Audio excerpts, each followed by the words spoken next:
করলাগুলা এই যে বড় হয়েছে, এই জন্য আমরা পেরে ফেলতেছি। মাশাআল্লাহ, আলহামদুলিল্লাহ। দেখেন আমাদের মরিচ গাছে কত মরিচ ধরছে, এই যে দেখছেন, এই যে মরিচ গাছে ভালোই মরিচ ধরছে।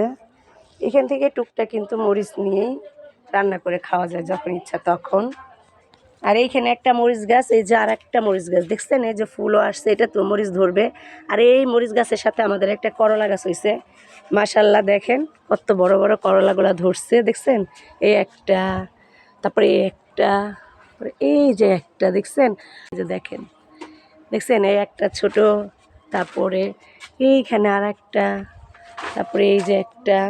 এর আগে আমাদের ছিল উস্তে, মানে ছোট ছোট ধরতো, কিন্তু এই প্রথম আমি এত বড় বড় করলাগুলো দেখতেছি, আমার খুবই ভালো লাগতেছে। তো সবাই কিন্তু মাশাআল্লাহ বলবেন, আর কেমন হয়েছে আমাদের এই করলা গাছ সেটাও জানাবেন। এই যে তিনটা বড় হয়েছে, এখন এই তিনটাই পেরে নিলাম। এই তিনটা দিয়ে কী করা যাবে আপনারা সবাই জানাবেন। হ্যাঁ, এই তিনটা দিয়ে এখন আমি কি করব, ভাজি না ভর্তা না তরকারি রান্না করব, অবশ্যই কমেন্টে জানাবেন সবাই।